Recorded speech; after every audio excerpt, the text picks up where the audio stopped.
शक्तियों की बात मैं करूंगा अभी। एक प्रार्थना की शक्ति, एक पुरुषार्थ की शक्ति, एक संकल्प की शक्ति। और यदि ये तीन शक्तियों को आपने समझ लिया तो फिर आप जीवन में महान बनेंगे। आप सामान्य इंसान नहीं बनेंगे, महान बनेंगे। सामाजिक दृष्टि से भी, आर्थिक दृष्टि से भी, राजनीतिक दृष्टि से भी, आध्यात्मिक दृष्टि से भी वो महानता को आप अनुभव करेंगे अपने जीवन में। प्रार्थना की शक्ति यह है कि जब हम भगवान के साथ जुड़ जाते हैं तो समष्टि के ज्ञान के साथ हमारा तादाद में संबंध जुड़ जाता है। इसलिए जो ध्यान करने वाला होता है वो अत्यंत मेधावी होता है।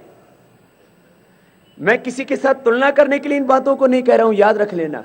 अपनी बड़ाई करने के लिए नहीं कह रहा हूं, लेकिन आपको योग की शक्ति का अनुभव हो, उसकी महिमा का अनुभव हो, इसलिए कह रहा हूं।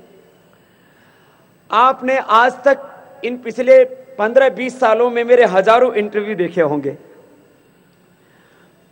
देश या दुनिया में, चाहे यूके, यूएसए, कनाडा आदि में भी आपने देखा होगा, देश और दुनिया का कोई पत्रकार मिला जो बाबा को निरुत्तर कर सका हो? एक बार भी ऐसा नहीं हुआ जब कोई भी पत्रकार परास्त कर सका। तो हजारों पत्रकार, हजारों बुद्धिजीवी और कम से कम 1000 से ज्यादा तो मैंने डॉक्टरों के साथ और साइंटिस्टों के साथ में शास्त्रार्थ रखा, संवाद रखा, बहस रखी। मैं आओ ना, खुली चर्चा करो। आपके पास योग से इतनी तीव्र मेधा आ जाती है कि दुनिया में जितना भी ज्ञान है ना, वो सब आपके भीतर से प्रकट होने लगता है। तो इससे बड़ी और क्या बात होगी? सारा ज्ञान आपके भीतर समाहित है और वो प्रकट हो गया। दुनिया को सबसे पहली शिक्षा व्यवस्था, education system, health system, judiciary system, taxation system, economic system, agriculture system, environmental system, family system, social system, सब कुछ ये पिंड और ब्रह्मांड का सारा ज्ञान तो अपने पूर्वजों ने दिया दुनिया को। तो इतना महान देश, उसमें गौरव रखो। तो मैं बात कह रहा था, एक बात तो सबके को समझ में आती है, आत्मा में परमात्मा प्रेरणा देता है। मैं नए वर्ष से जोड़ के इस बात को कह रहा हूं, जरा गौर से सुनना। बहुत से लोग अभी भी बाबा क्या होगा, टीवी वाले भी, मीडिया वाले, अखबार वाले सब पूछते हैं, कार्यकर्ता भी पूछते हैं बाबा क्या होगा। मैंने कहा करोड़ों भाई बहनों की प्रार्थनाएं चल रही हैं भोर में उठ करके, प्रभु हमारे राष्ट्र का मंगल हो, और इस बार राष्ट्र का मंगल होगा। यह है प्रार्थना की शक्ति। परमात्मा ना अंदर बैठा बैठा प्रेरणा देता रहता है। तो जब भी लोग अब 10 तारीख से वो मशीन के सामने वोट डालने के लिए जाएंगे ना, तब उनके अंतर में आत्मा कहेगा इस बार तो ठीक वोट डाल दे बेटे। सच्ची बता रहा हूं आपको, ये प्रार्थना की शक्ति है। अंदर से परमात्मा प्रेरणा देता है। उसका सैटेलाइट एक ही जगह से कंट्रोल होता है, उसने थोड़ी सी वेव भेज देनी। अभी परमात्मा तो लीला रचता रहता है ना। तो इस बार परमात्मा के सैटेलाइट से हम सब की प्रार्थनाओं के द्वारा ऐसी किरणें धरती पर अवतरित हो रही है कि इस बार विजय नहीं, सत्य की महाविजय होगी। धर्म की, सत्य की, देवत्व की। सत्येनोत्तभिता भूमि ही दृष्ट्वा रूपे व्याकरोत् सत्यानृते प्रजापति अश्रद्धामनृते दधात श्रद्धाम सत्य प्रजापति। यह प्रार्थना की शक्ति। तो परमात्मा क्या कर रहे हैं? परमात्मा सबको प्रेरणा दे रहे हैं। भाई अब जाति, मजहब, पैसे, दारू, तमाम चीजों के लिए तुमने बहुत वोट कर ले, तो सबके अंतर में ना एक प्रेरणा। मैं इसको देख रहा हूं जमीन पर, मैं लाखों नहीं करोड़ों लोगों से मिला हूं, सब कह रहे हैं बाबा इस बार तो। लेकिन वो अकेले अकेले बोलते हैं ना, सामूहिक रूप से पता नहीं लग पाता। वो तो जब कोई चीज को कैलकुलेट किया जाता है तभी तो सामने आता है ना। तो ये वैयक्तिक रूप से तो वो शक्ति दिख रही है, सामूहिक रूप से उस शक्ति को की गणना करनी पड़ती है। तो एक गणना करने का तरीका तो ईवीएम मशीन होगा। तो आप सब लोग निश्चिंत होकर के जाना और अपना पुरुषार्थ पूरा करना। वो अभी बाद में पुरुषार्थ की बात करूंगा। प्रार्थना की शक्ति क्या है? सबके अंतर आत्मा में वो परमात्मा बैठा है और हर अच्छा काम करने के लिए वो परमात्मा हिम्मत देता है। हमें उत्साह देता है और हर गलत काम करने से वो परमात्मा रोकता है। तो दो बातें समझो, एक तो सब उठ करके अपने जीवन के मंगल के लिए और राष्ट्र के, विश्व के मंगल के लिए प्रार्थना करना। कई बार कुछ लोग कहते हैं बाबा जी हम तो साधक हैं, हम तो योग करते हैं, ध्यान करते हैं, समाधि लगाते हैं, यज्ञ करते हैं, सेवा करते हैं, हमको तो ये राजनीति समझ में नहीं आती, हम राष्ट्र के लिए क्या कर सकते हैं। तो जो प्रार्थना करने वाले लोग हैं आज भी हिमालय से लेकर के और पूरे राष्ट्र में अलग अलग जो ऋषि आत्मा है, देवात्मा है, उनकी प्रार्थना की शक्ति भी बहुत बड़ा काम कर रही है और उसका परिणाम आप अब इस 2014 के इलेक्शन में देखोगे। ये आपको मैं कोई सपना नहीं दिखा रहा हूं, आपको हकीकत बता रहा हूं। प्रार्थना में बहुत बड़ी शक्ति होती है। और भाई देखो, घर में हमारी कोई बात सुने या ना सुने, परिवार में, समाज में, राजनीति में, सरकारों में हमारी कोई बात सुने या ना सुने, परमात्मा हमारी बात जरूर सुनता है और उसके सामने की हुई प्रार्थना कभी व्यर्थ नहीं जाती है। तो सब उठ करके सुबह सुबह प्रार्थना किया करो। अभी मुझे करीब 7 महीने से ज्यादा का वक्त हो गया पतंजलि योगपीठ से निकले हुए। जब 4 राज्यों में विधानसभा चुनाव हुए, दिल्ली, छत्तीसगढ़, राजस्थान और मध्य प्रदेश में, तो आचार्य कुलम के जो छोटे छोटे बच्चे हैं वो रोज प्रार्थना करते हैं। वो mathematics, physics, chemistry, English, computer सब कुछ पढ़ते हैं, लेकिन साथ में वो वेद भी पढ़ते हैं। वेद के बहुत से सूक्त उनको याद है। तो उन बच्चों ने जब 4 विधानसभाओं में चुनाव हुआ और परिणाम आए, तो सारे बच्चे एक दिन हवन के ऊपर बड़े खुश हो रहे कि हम सुबह सुबह भगवान जी से प्रार्थना करते थे, हमारी प्रार्थना भगवान ने सुनी और सारे पापियों का अंत होता जा रहा है। ये बच्चों को भी अनुभव होने लगा है। तो हम तो बड़े हैं। प्रार्थना की शक्ति, इसको कभी भी कम करके नहीं आंकना। अदृश्य में बहुत बड़ी शक्ति होती है, दृश्य तो बहुत छोटा होता है। दूसरी, पुरुषार्थ की शक्ति। 3 शक्तियों की बात कर रहा हूं, फिर आगे 3 व्रतों की बात करूंगा और फिर 3 भूलें क्या की देश ने उनकी भी बात करूंगा और उस भूल को कैसे सुधारना, भूल सुधार कैसे करना।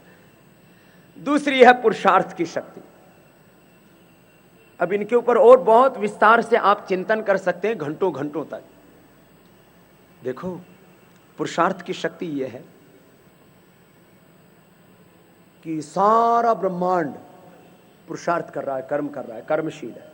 सारे जगत को एक शब्द में कहा जाए तो कर्म और कर्म का फल और उसका प्रभाव, 3 शब्दों में सारा ब्रह्मांड परिभाषित हो जाता है। हम स्त्री बने, पुरुष बने, कोई ज्यादा पुण्य करे तो स्त्री का जन्म लेता है और थोड़े कम पुण्य होते हैं तो थोड़ा पुरुष बन जाता है। आप लोग अभी तक उल्टा सुनते रहते थे कि ज्यादा पुण्य करे तो पुरुष का जन्म है और थोड़ा कम पुण्य हो तो स्त्री बनता है। क्योंकि स्त्री ही पुरुष को जन्म देती है, इसलिए उसका पुण्य पुरुष से भी ज्यादा होता है। क्योंकि पुरुष का भी जन्म तो माँ की कोख से ही होता है। हाँ, ये बहुत बड़ी बात कह रहा हूं मैं आपको। ये माताएं बहनें कई बार सोचती रहती है तो पुरुष प्रधान समाज है। अरे तो समाज तो जैसा बना है वैसे बन जाता है। उधर मैं गया मणिपुर में और मेघालय में, वहां पुरुष प्रधान समाज नहीं, वहां लड़कियां लड़के को ब्याह के अपने घर में लेके आके रखती है। जैसे आप लोग लड़की को उसकी मां के घर से लाके अपने घर में रख लेते हो ना, तो हो सकता है ये भी व्यवस्था आगे आ जाए कि सारे लड़कियों को सारे लड़कों को लड़कियों के घर में आके रहना पड़े। तो ये तो उल्टा भी हो सकता है, और नहीं हुआ तो हम करवा देंगे आगे। इसमें कोई मत माना करो कि इस घर से उस घर में आ गए हैं। और जिनको इन दोनों से आपत्ति हो तो हमारी तरह बाबा जी बन जाना, ना स्त्री के घर में जाना, ना पुरुष के घर में जाना, भगवान के घर जाना। खैर, इसको ना ऐसे मत सोचा करो कि कौन श्रेष्ठ है कौन निकृष्ट है, ऐसा नहीं है। मैं कह रहा था पुरुषार्थ की शक्ति, पुरुषार्थ की महिमा, कर्म, कर्म का फल। बस पुरुषार्थ को ही आम भाषा में बोलते हैं तो कर्म है, उसको दर्शन की भाषा में बोलते हैं तो कहते हैं अथ त्रिविध दुख अत्यंत निवृत्ति है, अत्यंत पुरुषार्थ है। उसको अत्यंत पुरुषार्थ को अंग्रेजी में बोलेंगे तो क्या हो जाएगा? हार्ड वर्क, और हिंदी में बोलेंगे तो कठोर परिश्रम, मेहनत। जिंदगी में क्या, देखो हम पुण्य हमारे ज्यादा थे इसलिए हमें स्त्री और पुरुष का जन्म मिल गया, चलो दोनों को बराबर कर देते हैं। स्त्री या पुरुष का जन्म मिला, हमारे पुण्य ज्यादा थे। आज हमें जो भी जीवन में मिल रहा है, सत्ता, संपत्ति, सुविधाएं, सम्मान, पद, प्रतिष्ठा, पोजीशन, ये हमारे कर्मों का फल है और कुछ नहीं। ये जन्म भी कर्मों का फल है, और इस संसार में जो कुछ चल रहा है वो कर्मों का फल चल रहा है। जो करते हैं उसका अनंत गुना मल्टीप्लाई होकर के ये ब्रह्मांड हमें वापस लौटाता है। उसको अच्छा को या बुरा को, जिससे सुख मिलता है वो अच्छा, जिससे दुख मिलता है वो बुरा। इसी को शुभ अशुभ, पाप पुण्य, धर्म अधर्म कह दिया जाता है, नाम दे दिया जाता है। तो मैं आप सबसे इस बात को कह रहा हूं, और इस बात को आप गांठ बांध के जाना, पूरा जीवन किसका फल है? बोलो, पुरुषार्थ का। पूरा जीवन किसका फल है? ये सारा ब्रह्मांड किसका फल है? पुरुषार्थ का। भगवान ने दिव्य पुरुषार्थ किया, उससे सारा ब्रह्मांड बन गया। सब पुरुषार्थ है, इस दुनिया में और कुछ है ही नहीं। कर्म और कर्म का फल, उसी को दो शब्दों में बोलते हैं तो प्रारब्ध और पुरुषार्थ, और कुछ नहीं। कर्म का फल और कर्म का प्रभाव, कैसे भी इस बात को कह लो। इसलिए मैं कहता हूं, सारे शास्त्रों का सार यदि एक शब्द में कहा जाए तो वो क्या है? जोर से बोलो, पुरुषार्थ। इतना तो समझ लो। मैं इसलिए तो बोल रहा था, पेन डायरी नहीं लेके आए तो एकात्म भाव से सुनना और अपने भीतर इस सत्य को अंकित कर लेना, संजो लेना, उसकी रिकॉर्ड कर लेना। सारे शास्त्रों का सार, सारे जीवन का सार, सारे ब्रह्मांड का सार एक शब्द में कहा जाए तो वह पुरुषार्थ। क्या है? बोलो, पुरुषार्थ। मैं आज यहां बैठा हूं तो किसके बल पर बैठा हूं? बोलो, पुरुषार्थ के बल पर। जो जिस पोजीशन में है उसको किसने पहुंचाया वहां? पुरुषार्थ ने। शरीर के लिए पुरुषार्थ करो, बलवान बन जाओगे। धन के लिए पुरुषार्थ करो, धनवान बन जाओगे।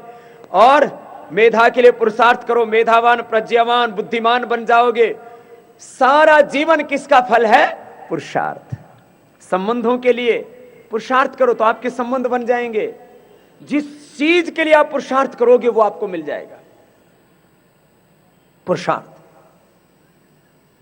मैं बार बार कहता हूं, आप में दुनिया का सबसे धनवान, आप में दुनिया का सबसे बलवान, आप में दुनिया का सबसे प्रज्ञावान, बुद्धिमान, आपसे में दुनिया का सबसे महान व्यक्ति बैठा है।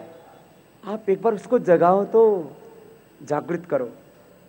ये ऐसा ही है जैसे, बताओ, लकड़ी के अंदर अग्नि होती है कि नहीं? बोलो, लकड़ी, कास्ट, वुड, और उसमें फायर होती है। लेकिन वो अभी जैसे मैं बैठा हुआ लकड़ी का ही बना हुआ है, इसमें जरा सी आंच लगा दो, आग ही आग हो जाएगी और कुछ दिखेगा ही नहीं। ऐसे शक्ति सोई हुई होती है, पुरुषार्थ से वो जागृत हो जाती है। तो मुझे लगता है सब भाई बहन जीवन में सुबह उठ करके प्रार्थना करना, प्रार्थना से सुबह की शुरुआत, और पुरुषार्थ दिन भर करना, तो आप जिंदगी में प्रथम कोटि के बनेंगे। मैं चाहता हूं मेरे देश का प्रत्येक नागरिक प्रथम कोटि का बने, और ये पूरे विश्व का नागरिक प्रथम कोटि का बने। इस धरती पर फिर भगवान का साम्राज्य, सत्य का साम्राज्य कायम हो। ये है संकल्प। अब अगली बात, इसको और विस्तार दे लेना। आप पुरुषार्थ से आप कुछ भी हो सकते हैं। देखो, मैं बार बार इसका उदाहरण देता हूं, थोड़ा दो चार उदाहरणों से समझा देता हूं तो और समझ में आ जाएगा। एपीजे अब्दुल कलाम किसके घर में पैदा हुए? थोड़ा तो पता होगा, मछुआरे के घर में। कैसे बढ़े अपनी जिंदगी में आगे? अखबार बेच करके, चने आदि बेच करके, और वो ट्रेन के अंदर पैसे कमाया करते थे, उससे पुस्तकें खरीदते थे और थोड़े बहुत कपड़े खरीद लेते थे। कपड़े 2, 3, 5 साल में एक जोड़ी। हमने तो बचपन से अब तक ये जो हमारे कपड़े कम से कम 5 से 10 साल चलते हैं, अभी तक तो कोई फटा ही नहीं। हम साबुन लगाते नहीं, ऐसे ही पानी से धो लेते हैं।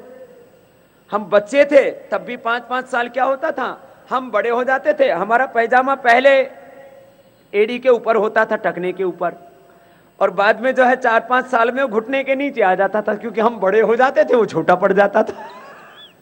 कभी शौक ही नहीं किया। अब्दुल कलाम साहब एक छोटे से घर में पैदा हुए, देश के राष्ट्रपति बने। इब्राहिम लिंकन एक छोटे से घर में पैदा हुए, बाद में अमेरिका के राष्ट्रपति बने। और नेपोलियन हिटलर छोटे छोटे घरों में पैदा हुए और सीलन भरे कमरों में रहते थे। उनकी जिंदगी में कोई सुख सुविधा नहीं थी, उनका कोई बड़ा नाम खानदान नहीं था, लेकिन पूरी दुनिया में, मैं अच्छाई और बुराई के नाम पर नहीं कह रहा हूं, हिटलर, सिकंदर कहते छा गए, नेपोलियन, कुछ नहीं था इनके पास, बड़ों के आशीर्वाद के बल। और हिंदुस्तान में आज चारों तरफ राजनीतिक दृष्टि से आज भी देखो पुरुषार्थ का कितनी महिमा है। एक ऐसा व्यक्ति है जो चाय बेचने वाले के घर में पैदा हुआ, उसको देश के लोग प्रधानमंत्री बनाना चाहते हैं। यह पुरुषार्थ की महिमा है, यह पुरुषार्थ की महिमा है। क्यों? यह पुरुषार्थ की महिमा है कि कोई आदमी पुरुषार्थ करता है तो सारी सृष्टि उसके पीछे खड़ी हो जाती है। अरे भाई इस आदमी को ताकत दो, ऐसा पुरुषार्थ की महिमा है। तो आप लोगों को उदाहरण से भी समझा दिया। एक है फिलॉसफी, एक है दर्शन, एक उसका उदाहरण। मैं आपको दोनों चीजें साथ साथ दे रहा हूं। तो अभी मैंने बताई प्रार्थना की शक्ति, और दूसरी किसकी बोलो? पुरुषार्थ की शक्ति। अब तीसरी बात, 3 बातें आप गांठ बैठा के ले जाना है। प्रार्थना की शक्ति, पुरुषार्थ की शक्ति, अब तीसरी बात कह रहा हूं, संकल्प की शक्ति। बोलो किसकी शक्ति है? जोर से बोलो। संकल्प की शक्ति, इसको बोलते हैं विचार की ताकत। आज जो कुछ है हम अपने विचारों से, हमने इन भ्रष्टाचारियों के खिलाफ लड़ाई लड़ी है तो एक विचार हमारे भीतर उठा है, एक संकल्प हमारे भीतर उठा है। आदमी अच्छा है या बुरा है, सच्चा है या झूठा है, बेईमान है या ईमानदार है, सदाचारी है या दुराचारी है, शाकाहारी या मांसाहारी है, जो भी है आदमी किससे है? बोलो अपने, जोर से तो बोलो, अपने संकल्प से, अपने विचारों से है।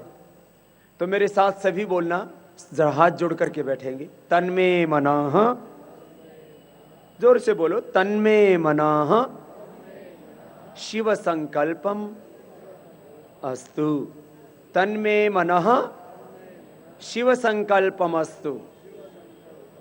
परोपेहि मनस्पाप किम असस्तानि असंससि अहम इंद्रो न पराजिज्ञे।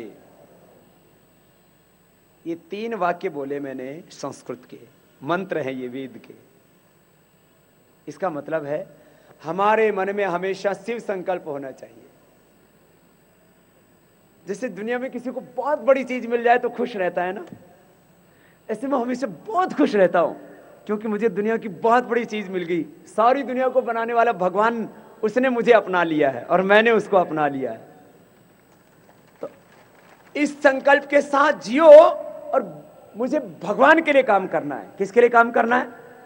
जैसे कोई काम करता है कि मैं बहुत काम करूंगा, बहुत पैसा कमाऊंगा तो मेरी पत्नी खुश हो जाएगी,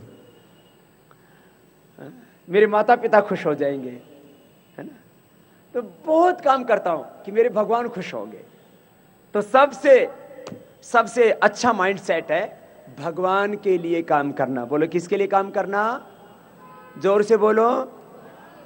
भगवान के लिए काम करना, भगवान के लिए जीना, भगवान के लिए प्रेम करना, भगवान के लिए नौकरी करना, भगवान के लिए सेवा करना, भगवान के लिए खेती करना, भगवान के लिए प्रेम करना, ये सबसे ऊंचा संकल्प। फिर इससे नीचे वाला है अपने लिए और अपनों के लिए, अपने लिए, अपनी पत्नी के लिए, अपने माता पिता के लिए, अपने बच्चों के लिए। और तीसरा है दूसरों को सताने के लिए जीना।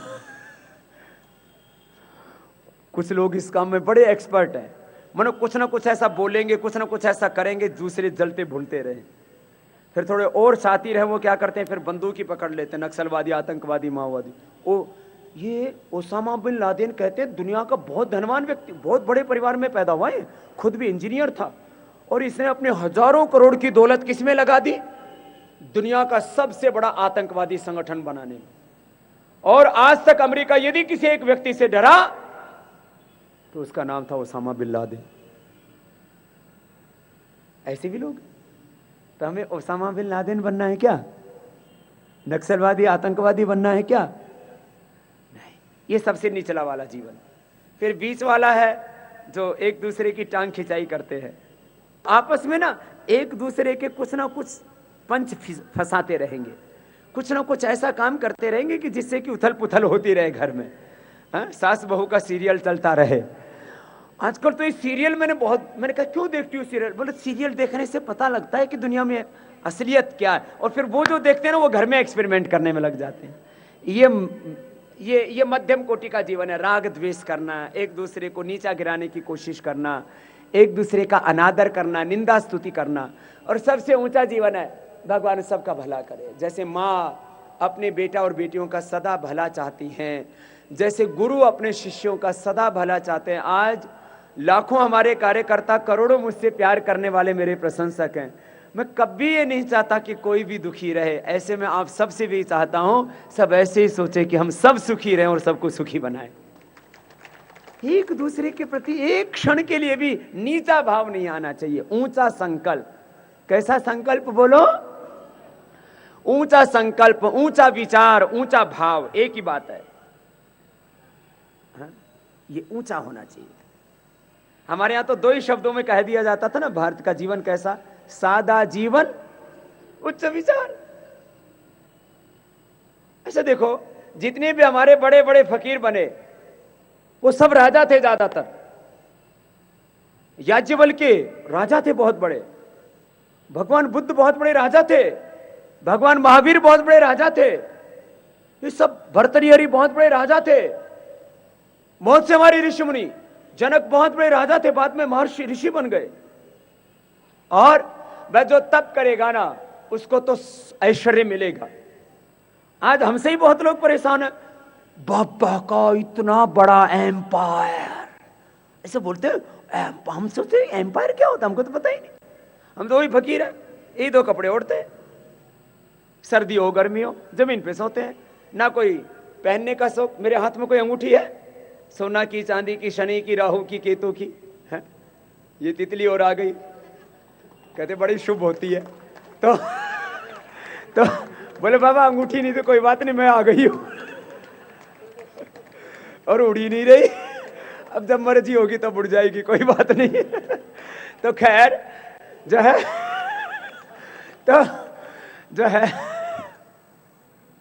ना कोई पहनने का शौक, ना कोई खाने का शौक, कोई शौक ही नहीं, मस्त रहते। तो सुनो, वाह वाह मौज फकीरा दी, कभी तो ओढ़े साल दुसाले, कभी लपटा लेंदे खीरा दी। कभी तो खावे चना चबेने, कभी लपटे लेंदे खीरा दी, कभी तो खावे चना चबेने, कभी बहुत पूरा जीवन ऐसा ही है। तो तीन शक्ति संकल्प अच्छा रखो, ऊंचा संकल्प रखो। और सुनो, बुरी बात आए ना तो उसको अंदर जगह मत देना, पनपने मत देना, आश्रय मत देना, उसको निमंत्रण नहीं देना, उसको अंदर टिकने नहीं देना। जैसे ही कोई बुरा विचार आए, परे हट, तेरे लिए मेरे भीतर जगह, बोलो क्या बोलना है? तेरे लिए मेरे भीतर जगह, मैं तेरा स्वागत नहीं कर सकता, अशुभ का स्वागत नहीं करना। आज इस भरी दोपहर में आपका यहां पर आना और मेरा कुछ कहना दोनों ही सार्थक हो जाएंगे। थोड़ी प्यास भी लगे तो सह लेना, ये ज्ञान पिपासा उससे भी ज्यादा होनी चाहिए कि एक भी शब्द, एक भी वाक्य मुझसे छूट न जाए। एक क्षण के लिए भी मुझे अशुभ का स्वागत नहीं करना, बस ये गांठ बांध लो। और जो शुभ हो ना उसको छोड़ना नहीं। आनो भद्राः कृतवो यन्तु विश्वतः विश्वानि देव सवितर दुरितानि परासव। ये दो मंत्र आप बहुत प्रिय थे महर्षि दयानंद को।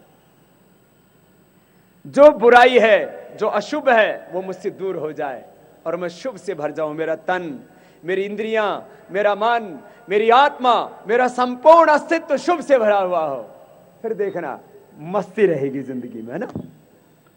आप गोरे हैं या सांवले हैं, आप लंगड़े हैं या लूले हैं, कोई फर्क नहीं पड़ता।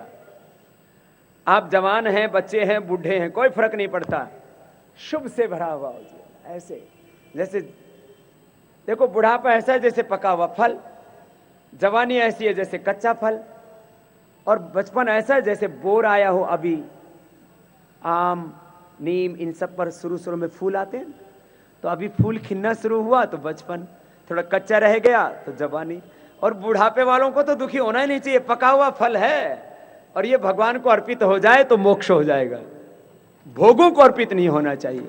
कभी मत सोचना कि मेरी जिंदगी तो ऐसे ही कट गई। अरे भाई, ये मृत्यु तो रात्रि की तरह है। रात को सोते समय कोई दुखी होता, बोलो? तो मौत को सामने देख करके खड़ा तुम क्यों दुखी होते हो? अच्छी बात है, मर जाएंगे तो फिर बच्चे बनेंगे, फिर खेलेंगे कूदेंगे, फिर खूब दंड बैठक लगाएंगे, दौड़ लगाएंगे। अभी तो मैं जब सूर्य नमस्कार करता हूं, दंड बैठक लगाता हूं, बोले बाबा ये तो अगले जन्म में करना पड़ेगा। मैंने कहा कोई नहीं, संस्कार तो बना ले, अगले जन्म में पैदा होते फिर मेरे पास आएगा। ये सच्ची बात बता रहा हूं। कभी भी अपने मन में एक क्षण के लिए भी निराशा, बोलो, नहीं आने देना। एक क्षण के लिए भी कोई दुख, एक क्षण के लिए भी कोई अभाव, एक क्षण के लिए भी कोई अज्ञान, एक क्षण के लिए भी निराशा, एक क्षण के लिए भी अशुभ नहीं। एक ही बात है। तीन शक्तियों की बात की। प्रार्थना की शक्ति, प्रार्थना की ताकत, उसका असर, उसका प्रभाव, उसका परिणाम। पुरुषार्थ की शक्ति, तीसरा संकल्प की शक्ति। अब तीन बातें और करता हूं। अब दूसरा विषय शुरू हो रहा है। योग की शक्ति, योग की महिमा, योग की ताकत, योग का प्रभाव। देखा है ना आपने? आप में कितने ऐसे भाई हैं जो रोज या कभी कभी योग करते हैं? प्राणायाम, ध्यान, आसन, व्यायाम, ये तो लगभग करने वाले आए हुए हैं। एक बार मैं आपका अभिनंदन करता हूं। इसका मतलब भाई देखो, अपनी संख्या बढ़ने पर सभी राजी होते हैं, चाहे कैसे भी हो, अच्छे हो या बुरे हो, तो हमारी संख्या योगियों की बढ़ रही है। और हमारी मूल आत्मा तो, मूल चेतना, मूल वंश, मूल परंपरा योग की है, अपने पुरखों की, है ना? तो सुनो, योग की शक्ति इतनी बड़ी है, इतनी बड़ी है कि उसमें तो सारा विश्व समाहित हो जाता है।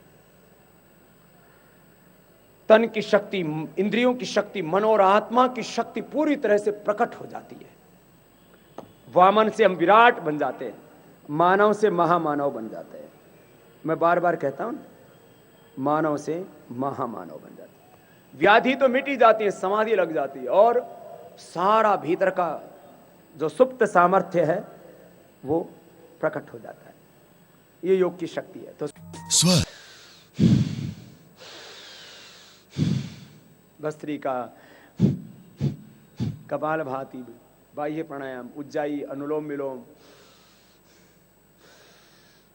ये किया करो। सब बहुत जरूरी है, सबके लिए। थोड़ा सूर्य नमस्कार, दंड बैठक किया करो, योगिक जोगिंग, आसन, दौड़ लगाया करो, कसरत किया करो। योग की शक्ति। दूसरा, स्वदेशी की शक्ति। मैं एक बात बार बार पूछता हूं, और इसको देखो, एक बार जो बात समझ में आ जाए फिर उसके ऊपर अडिग रहना चाहिए, फिर डिगना नहीं चाहिए, फिर उसको छोड़ना नहीं चाहिए। फिर एक बार जो बात दिल में बैठ गई, फिर कोई समझौता नहीं करना चाहिए। मैं एक बात पूरे देश से पूछता हूं, कुछ तो एक ही बार में समझ जाते हैं, कुछ ना ढीले होते हैं, किसी चीज पर अडिग नहीं रहते। एक बार जो बात समझ में रही ना, उस पर हमें अडिग रहना चाहिए, अटल। हाँ? देश का पैसा देश में रहना चाहिए कि विदेश में जाना चाहिए? बोलो, जोर से बोलो। विदेश में कैसे जाता है पैसा? एक तो भ्रष्टाचार और दूसरा विदेशी कंपनियों का व्यापार। ये दो चीजें खत्म होनी चाहिए। भ्रष्टाचार तो हम सब मिलकर के खत्म करेंगे, और विदेशी कंपनियों का व्यापार हम अपने संकल्प शक्ति से खत्म करेंगे कि विदेशी वस्तुओं का बहिष्कार करेंगे, तो अपने आप ही बोरिया बिस्तर बांध के चली जाएंगी। ये 1 रुपए भी देश का विदेश में नहीं जाना चाहिए। आप लक्स देखो, लाइफ बॉय देखो, Coca Cola, Pepsi, Thums Up, Closeup, President, Dodge, Sunsilk, Clinic Plus, Pantene, सब जितने भी हैं, हेड एंड शोल्डर, कोई विदेशी कंपनी इस देश में कोई भलाई का काम करती है? नहीं करती।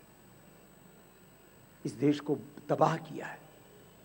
ना कोई रोजगार बढ़ाती है, ना कोई इस देश की संपत्ति बढ़ाती है, न इस देश की कोई समृद्धि बढ़ाती है, न कोई एक्सपोर्ट को बढ़ाते हैं, न कोई इस देश में पैसे लेके आते हैं। ये सब उल्टे उल्टे तर्क दिए जाते हैं लोगों को बहकाने के लिए। और दरअसल इस तरह सी चीज़ों को ये जो धूर्त लोग होते हैं, कुटिल लोग होते हैं, वो ऐसे रखते हैं, प्रेजेंटेशन ऐसे करते हैं कि लोग बहक जाएं। तो आज संकल्प लेके जाएंगे। आप में कितने ऐसे भाई बहन जो विदेशी शैम्पू, साबुन, टूथपेस्ट, क्रीम, पाउडर, विदेशी वस्तु, घड़ी आदि का, विदेशी वस्तुओं का जो इस्तेमाल नहीं करते? हाथ उठाइए। अभी 50% है, 50-60%। हाथ नीचे कर लो। कुछ को अभी पता ही नहीं था इन चीजों का कि बाबा जी हमको तो ये स्वदेशी विदेशी का पता ही नहीं था। हमको भी नहीं पता था आज से काफी साल पहले। तो आज से संकल्प लेके जाएंगे, स्वदेशी को ही अपनाएंगे। स्वदेशी की शक्ति जाए तो अपना देश दुनिया का सबसे ताकतवर मुल्क बन सकता है, अपनी कमजोर अर्थव्यवस्था मजबूत बन सकती है, अपना रुपए, डॉलर और पाउंड से ज्यादा मजबूत बन सकता है। फिर हमको डॉलर पाउंड कमाने के लिए विदेशों में नहीं जाना पड़ेगा। पूरी दुनिया के लोग हिंदुस्तान का वीजा लेने के लिए लाइन पर लगेंगे और हिंदुस्तान दुनिया का सिरमौर बनेगा। ये काम होगा। ये छोटी बात नहीं है, बहुत बड़ी बात है। तो अभी मैंने पहले 3 तो आध्यात्मिक अपने जीवन से जुड़ी हुई बातें थी। अब ये थोड़ा सामूहिक जीवन से जुड़ी हुई बातें, योग की शक्ति, स्वदेशी की शक्ति, और तीसरी अब राष्ट्र की शक्ति। अपने राष्ट्र में अपरिमित सामर्थ्य है। देखो ये जो अभी मैंने बात कही ना, ये सब काम तो खुद करने हैं। जो 5 बातें कही, प्रार्थना की, पुरुषार्थ की, संकल्प की, स्वदेशी की, योग की। अब आपको राष्ट्र की शक्ति की बात कर रहा हूं और सरकारों की भूमिका की बात कर रहा हूं। अपना राष्ट्र यदि अच्छे व्यक्ति के हाथ में हो तो कुछ चीजें तो देखो, मैंने कहा ना हमें करनी, जो अभी मैंने बताई। लेकिन महंगाई हम नहीं कम कर सकते, बेरोजगारी हम कम नहीं कर सकते, गरीबी हम नहीं कम कर सकते, काला धन हम नहीं ला सकते, भ्रष्टाचार हम नहीं मिटा सकते, और व्यवस्था परिवर्तन हम नहीं कर सकते। और जो सामूहिक समृद्धि का काम, कलेक्टिव सर्विसेज, जैसे रोड हम नहीं बना सकते। आप चाहो कि मैं रोड बना दूं, नहीं बना सकते। आप चाहो कि आप बिजली के खंभे गाड़ दें, आप नहीं गाड़ सकते। उसके लिए गवर्नमेंट के कुछ दायित्व है। तो यदि अच्छी सरकार बन जाए हिंदुस्तान की, तो गैस, डीजल, पेट्रोल आधे दाम में मिल सकते हैं, 20 करोड़ जवानों को रोजगार मिल सकता है, 70 करोड़ किसानों को रोजगार मिल सकता है। ऐसी पॉलिसीज बनानी पड़ेंगी, इकोनॉमिक पॉलिसीज, एग्रीकल्चर पॉलिसीज। आज तक जो 1000 लाख करोड़ लूटा है वो वापस मिल सकता है। आगे से ना लूटे ऐसे कठोर कानून बन सकते हैं। और अंग्रेजों की बनाई हुई विदेशी व्यवस्था, अन्यायपूर्ण व्यवस्था, वो न्यायपूर्ण बन सकती है। और इस देश का इंफ्रास्ट्रक्चर विदेशों से भी अच्छा हो सकता है। इस बार ऐसा परिवर्तन लाना है जिससे कि ये सारा काम अपनी आंखों के सामने देख पाए और भारत को परम वैभवशाली बना पाए। इसके लिए भी आज आपको यहां पर बुलाया है। अब निष्कर्ष के रूप में कुछ बातें कहूंगा। मैंने थोड़ी देर पहले कहा था, पहले हमने 1601 में भूल की। देखो बड़ी भूलें बता रहा हूं। 1601 में भूल की, उसके बाद दूसरी बार 1857 में भूल की। पहले कंपनी का राज था, पहले कंपनी को व्यापार करने के लिए छूट दी, फिर राज करने के लिए छूट दी, फिर आपस में लड़ मरे। फिर 1857 में मंगल पांडे से लेकर के महारानी लक्ष्मीबाई से लेकर के नाना साहब पेशवा, तात्या टोपे और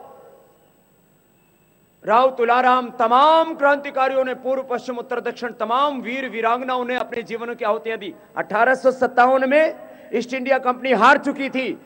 देश के कुछ गद्दारों ने अंग्रेजों का साथ दिया और फिर 100 साल फिर देश गुलाम हो गए। तो एक बार हमने 1601 में गलती की। मैं पिछली गलतियों की नहीं बात कर रहा हूं, भगवान रामकृष्ण के जमाने की, कलयुग की और सतयुग की, द्वापर की, त्रेता की नहीं। 1601 में गलती की, 1857 में गलती की और 1947 में भी गलती की। यदि पहला प्रधानमंत्री लौह पुरुष सरदार वल्लभ भाई पटेल या नेताजी सुभाष चंद्र बोस होता तो हिंदुस्तान आज कुछ और होता। नेताजी सुभाष चंद्र बोस का तो पता ही नहीं लगने दिया, उसको तो मरवा दिया। और लौह पुरुष सरदार वल्लभ भाई पटेल को ही प्रधानमंत्री सब बनाना चाहते थे। 3 टुकड़े हो गए, मजहब के नाम पर देश के 3 टुकड़े। ऐसे आप टुकड़े करोगे तो फिर तो और टुकड़े टुकड़े कर दो। अरे पूरी दुनिया में हिंदू मुसलमान सिख ईसाई मिलकर के रहते हैं, मजहब के नाम पर यदि देश के टुकड़े करे तुमने तो आज तो फिर तुम और हिंदुस्तान को 50-100 टुकड़ों में बांट दोगे। किसी जिले में 50-60% ईसाई हैं, किसी जिले में 50-60% मुसलमान हैं, किसी में देश में 70% हिंदू हैं। तो कोई कहेगा हम हिंदू राष्ट्र बनाएंगे, कोई कहेगा हम इस्लामिक राष्ट्र बनाएंगे, कोई कहेगा हम तो वेटिकन सिटी यहां पर बनाएंगे। अरे भाई ये सब गड़बड़ क्यों हुआ? क्योंकि हम अपनी मूल संस्कृति को भूल गए। हमारी मूल संस्कृति, हमारे मूल पूर्वज, हमारा वंश, हमारा खानदान, हमारा खून और हमारा वतन एक ही है, एक ही रहेगा। बीच में जो गड़बड़ झाला आ गया है, सबको मिलकर के इसको मिटाना पड़ेगा। देश को एकता के सूत्र में एक और नेक बना करके बांधना पड़ेगा। बहुत बहुत खतरनाक हालत से आज भी देश गुजर रहा है। तो मैं कह रहा था बड़ी गलतियां 1601 में, 1857 में, 1947 में की। फिर इमरजेंसी के बाद एक गलती हो गई, सत्ता तो बदल गई, व्यवस्था नहीं बदली, फिर चोर चोर घुस गए। बीच में भी एक बार थोड़ा सा परिवर्तन हुआ था वाजपेयी जी के समय। लेकिन अब मैं आप सबसे भी कह रहा हूं, और आप सब इस काम में सहयोग करना, आपस में बात करना कि भाई और कितने लुटोगे और कितनी तबाही बर्बादी झेलोगे और कहां इस देश को गर्त में लेकर के जाओगे। आओ सब मिलकर के देश बचाएं, देश बनाएं। जाति के लिए वोट नहीं करेंगे, मजहब के लिए वोट नहीं करेंगे, दारू के लिए वोट नहीं करेंगे। जाति वालों ने क्या दिया? कोई कह रहा है मैं दलितों का ठेकेदार, कोई कह रहा है मैं हिंदुओं का, कोई कह रहा है मैं मुसलमानों का, कोई कह रहा है मैं इस प्रांत का उस प्रांत का ठेकेदार। इन सारे ठेकेदारों को इस बार ठिकाने पर लगाना है और देश को बचाना है। यह संदेश सब तक पहुंचाना है। बहुत बुरी तरह से देश को बांटा हुआ है। ये ब्राह्मणों के इतने वोट, क्षत्रियों के इतने वोट, अहिर के, जाटों के, गुजरों के, मराठों के इतने वोट, ये इनके बंजारों के इतने वोट, दलितों के, वाल्मीकियों के इतने वोट, आदिवासी वनवासियों के इतने वोट, और इसी में सारे देश को पूरा घुमाया हुआ है और देश को खत्म कर दिया। अब आपको ये कह रहा हूं, अब भूल मत करना। और परमात्मा तो प्रेरणा दे रहा है। एक तो आपका पुरुषार्थ और परमात्मा की प्रार्थना, और साथ में दोबारा से भूल ना हो ऐसा मन में संकल्प लेकर के जाना और सबको बताना। एक एक व्यक्ति, मैं यदि 100 करोड़ से ज्यादा लोगों तक अपनी बात पहुंचा सकता हूं तो आप 100, 200, 500, 1000 तक तो पहुंचा ही सकते हैं एक आदमी के साथ कम से कम। अच्छा, आपके बच्चे का बर्थडे होता है तो कितने लोग आ जाते हैं? अच्छा चलो, बच्चे के बर्थडे में तो सब, क्योंकि हर साल होता है ना, इसलिए लोग नहीं आते इतनी ज्यादा संख्या में। शादी एक ही बार होती है हिंदुस्तान में, खास करके, बाहर तो पता नहीं।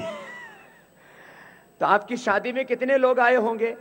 किसी के में 200, किसी में 500, किसी में 1000, किसी में तो 5-5 हजार, आजकल तो कहीं कहीं तो 50-50 हजार लोग आ जाते हैं। एवरेज गिने तो 500 आदमी तो आते ही है ना।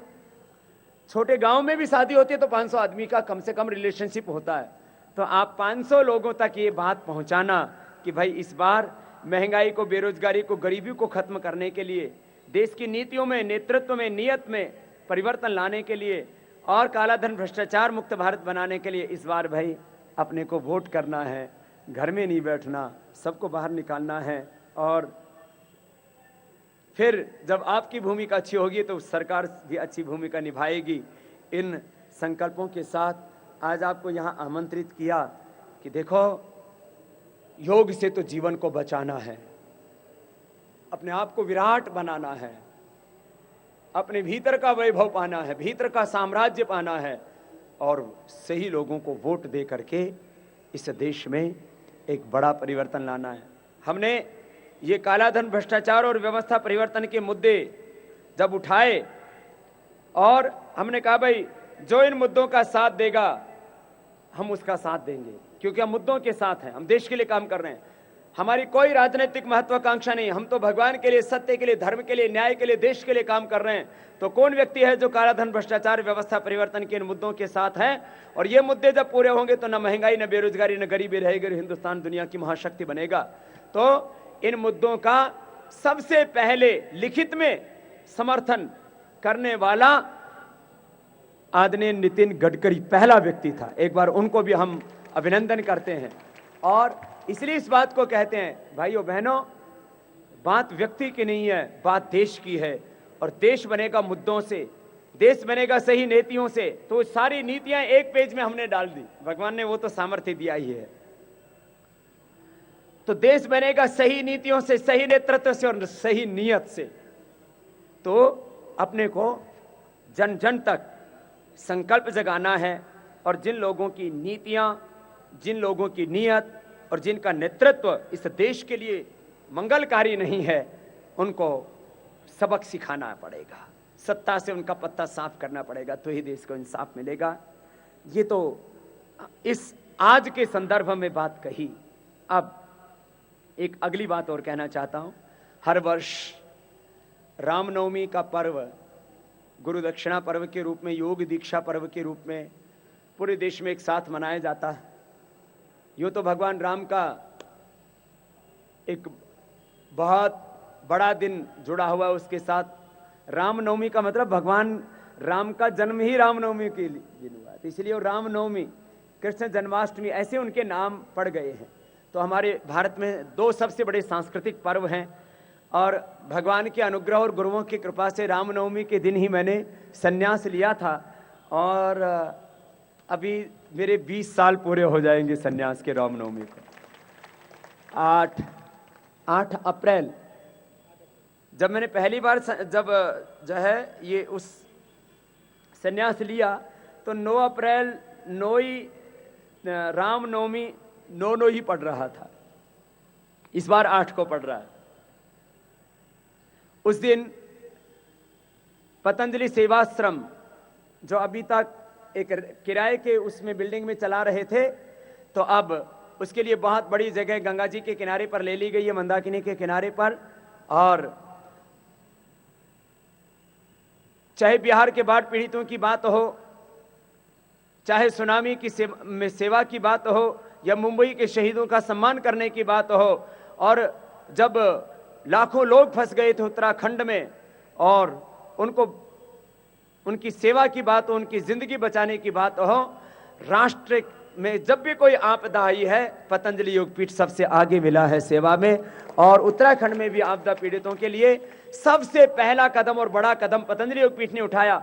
अभी तक आपने देखो, जिस समय ये आपदा चल रही थी उस समय बहुत से ट्रस्ट सामने आए, बहुत से जो है अखबार वालों ने, टीवी वालों ने भी फंड इकट्ठे किए, सबने प्रधानमंत्री को उसमें जमा कर दिया और प्रधानमंत्री ने क्या किया है वो भगवान ही मालिक है। और वहां जो फंड भेजा गया उत्तराखंड में, उसमें फंड में यदि 1000 करोड़ रुपए भेजा तो मुश्किल से 100 करोड़ भी नहीं लगे होंगे। 900 करोड़ रुपए तो खा गए, जिम गए, ये हालात हुई। तो अब पतंजलि सेवाश्रम बहुत बड़े रूप में वहां बन रहा है और 100 से ज्यादा बच्चे जिनके माता पिता, घर परिवार, बिजनेस, व्यापार सब कुछ खत्म हो गया था, जो एकदम खुले आसमान के नीचे आ गए थे, न सिर ढकने को छत, न खाने के लिए रोटी, न पीने के लिए पानी, न पढ़ने के लिए स्कूल, उन बच्चों के लिए जैसे आपके बच्चे बहुत अच्छे स्कूल में पढ़ते हैं और उनको अच्छे संस्कार दिए जाते हैं, उनको माता पिता जैसा प्यार, ऊंचे संस्कार और ऊंची शिक्षा देने का काम, उनको सच्चे अर्थों में मानव बनाने का काम पतंजलि योगपीठ कर रहा है। और आप सब देशवासियों ने उसके लिए आहुतियां दी। और 8 तारीख को मैं उत्तराखंड में वापस जा रहा हूं। श्रद्धेय आचार्य जी ने उधर जो है ये देवप्रयाग के आगे उधर बद्रीनाथ के मार्ग पर ही मंदाकिनी के किनारे पर ये सुंदर पतंजलि सेवाश्रम का शिलान्यास का कार्यक्रम रखा हुआ है। और सभी देश वासियों के लिए, जो अपने लाखों कार्यकर्ता और करोड़ों जो समर्थक हैं, उनके लिए हमने ये स्वरूप रखा कि रामनवमी के दिन योग की कक्षा के बाद यज्ञ, फिर उसमें गुरुदक्षिणा, जो राष्ट्र कार्य हो रहा है उसमें अपनी अपनी आहुतियाँ, और वैदिक शिक्षा जो एक छोटी सी पुस्तिका सारी समितियों को मिली हुई है, उसका वाचन, जिससे कि हमारा जीवन रूपांतरित हो, ऋषियों जैसा हमारा जीवन बने। और उसके बाद हमने दूसरा काम ये तय किया कि नई योग की कक्षाएं संचालित हों। अब मौसम बहुत अच्छा है, गर्मी के ऋतु में हम नई कक्षाएं सुबह या शाम शुरू कर सकते हैं। जो माताएं बहनें किसी कारणवश सुबह नहीं ले सकती तो शाम को कक्षा ले सकती हैं। हमारी बहुत सी बहनें जिन्होंने हजारों बहनों को ट्रेंड किया है और योग की नियमित कक्षाएं ले रही हैं, एक बार खड़ी हो जाएंगी। जो नियमित योग की कक्षाएं ले रही हैं, नीचे भी और ऊपर भी, जो नियमित योग की कक्षाएं ले रही है, इन बहनों का एक बार जोरदार अभिनंदन कीजिए।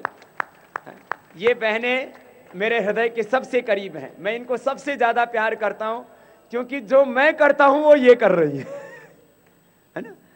मुझे सबसे ज्यादा योग से प्रेम है, तो जो योग करते और कराते हैं वो सबसे ज्यादा प्रिय हैं। एक बार बहुत बहुत अभिनंदन इन सबका, है ना। बैठ जाएंगे। और कितने ऐसे भाई हैं जो योग की कक्षाएं चला रहे हैं। योग कक्षा चलाने वाले भाई भी एक बार खड़े हो जाएंगे, नीचे भी और ऊपर भी। एक बार जोरदार तालियों से इनका अभिनंदन हो जाए। जोरदार तालियां, एक बार ताली तो जोर से बजाओ भाई।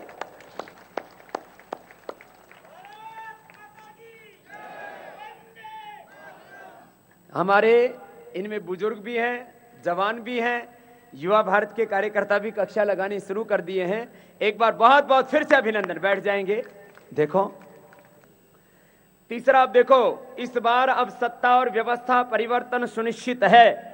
इस बार अब वोटों का विभाजन नहीं होगा, मुद्दों के आधार पर वोटों का ध्रुवीकरण होगा। और इस ध्रुवीकरण में भारतीय राजनीति में परिवर्तन का एक बहुत बड़ा इतिहास लिखा जाएगा और हम अपने हाथों से वो इतिहास रचने वाले हैं। तो फिर आप लोगों को अगला भी तो काम होगा कि सरकार बनने के बाद जो हमने अपेक्षाएं जगाई वो तो पूरी हो। काला धन, भ्रष्टाचार, व्यवस्था परिवर्तन, महंगाई, बेरोजगारी, गरीबी की मार जो पड़ी हुई है देश के ऊपर, इससे तो उभारना है ना। तो 1 से 15 जून को उसमें शिविर भी होगा, एडवांस ट्रेनिंग होगी, और उस समय आंदोलन का भी एक स्वरूप हो जाएगा और काम पूरा होगा। तो वैसे तो जो भी आना चाहे थोड़ा तपस्या करनी पड़ेगी, क्योंकि 10-1 हजार लोगों का तो हम इंतजाम अच्छे से कर लेते हैं। पतंजलि योगपीठ में इतना बड़ा इंफ्रास्ट्रक्चर है, जितना बड़ा इंफ्रास्ट्रक्चर पतंजलि योगपीठ में है, दुनिया की किसी संस्था के पास इतना बड़ा इंफ्रास्ट्रक्चर नहीं है। गवर्नमेंट के जो ऑर्गेनाइजेशन उनके पास भी नहीं है। चाहे कोई भी, चाहे आज बड़े बड़े प्रांत है, यूपी गवर्नमेंट है, महाराष्ट्र है, मध्य प्रदेश, बड़े बड़े गवर्नमेंट है, राजस्थान है, चाहे गुजरात है, किसी भी गवर्नमेंट के पास इतना बड़ा इंफ्रास्ट्रक्चर नहीं है। ना किसी सेंट्रल गवर्नमेंट के पास, ना किसी राजा महाराजा के पास, ना किसी देश के किसी धार्मिक संस्था के पास। ये 125 करोड़ लोगों के संकल्प, उनकी प्रार्थना और उनके पुरुषार्थ से पतंजलि योगपीठ में इतना बड़ा इंफ्रास्ट्रक्चर बना है। और उसका उद्देश्य, भवन निर्माण का उद्देश्य कोई प्रदर्शन नहीं है, जीवन निर्माण के लिए, नए युग के निर्माण के लिए। तो वहां पर 1 से 15 को एक तो युवा भारत का बड़ा शिविर रख रहे हैं।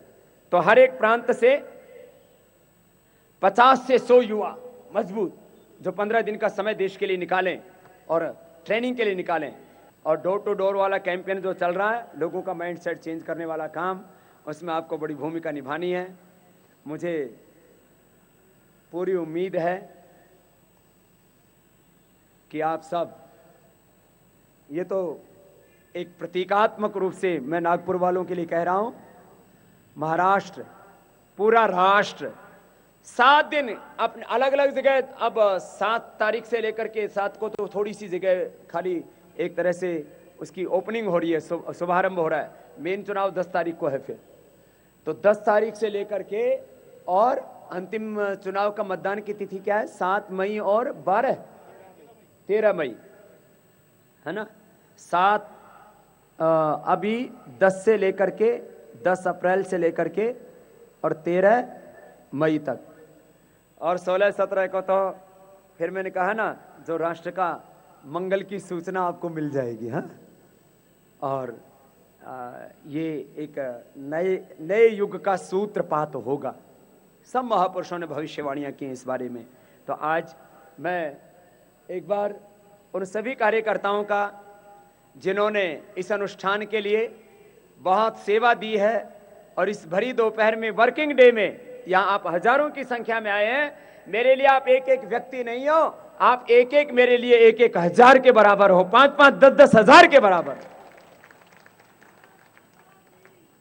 देखो, सुबह सुबह योग में आना वो एक अलग विषय है, दोपहर को वो भी 10 बजे से लेकर के 12 बजे तक का, ये तो पीक टाइम होता है आपकी लाइफ का। और फिर रात को भी भारी संख्या में लोग सभी जगह आते हैं, लेकिन आप लोगों को आपकी बहुत बड़ी भूमिका है इस काम में रहेगी। आप आए यहाँ पर, भाई राव हरिश्चंद्र जी, भाई यशपाल जी जो इस सेवा में सबसे अग्रणी भूमिका में रहते हैं, एक बार उनको, नारायण दास जी को, एक बार सब हमारे जो वरिष्ठ हैं उनका सबकी ओर से बहुत बहुत अभिनंदन है। बहन सुधा जी, भाई विष्णु जी और भाई सचिन जो हमारा बहुत ही ऊर्जावान सहराज्य प्रभारी है, भाई सुंदरलाल जी और भाई अखिल खान जी, नामदेव जी और छाजूराम जी, शशिकांत जी, बहन शोभा, किशोर, ज्योति बहन, राधा बहन, उर्मिला बहन, संगीता, वनीता, माधुरी और तमाम हमारे अलग अलग समाजों के लोग, आर्य समाज, सिंधी समाज और हमारे तमाम वो भाई मानाराम जागीर जी, जीवन राम जागीर जी, देवराज जी और नीलकंठ जी, तमाम हमारे वो भाई बहन जिन्होंने खूब सेवा की है। और जो है अलग अलग हमारे सभी चिकित्सालय जो योग के साथ इस आरोग्य में ऋषियों के इस आयुर्वेद के ज्ञान के माध्यम से जन कल्याण के काम में लगे हैं, ऐसे सभी पतंजलि चिकित्सालय, आरोग्य केंद्र, सब ने इस अनुष्ठान में खूब सेवा की। और हमारे नागपुर के पत्रकार तो हमेशा ही इस अनुष्ठान में हमारे साथ रहे हैं। एक बार सबकी ओर से बहुत बहुत अभिनंदन है। सब मेरे साथ मिलकर के बोलेंगे, भारत माता की, भारत माता की, वंदे वंदे। सबको बहुत बहुत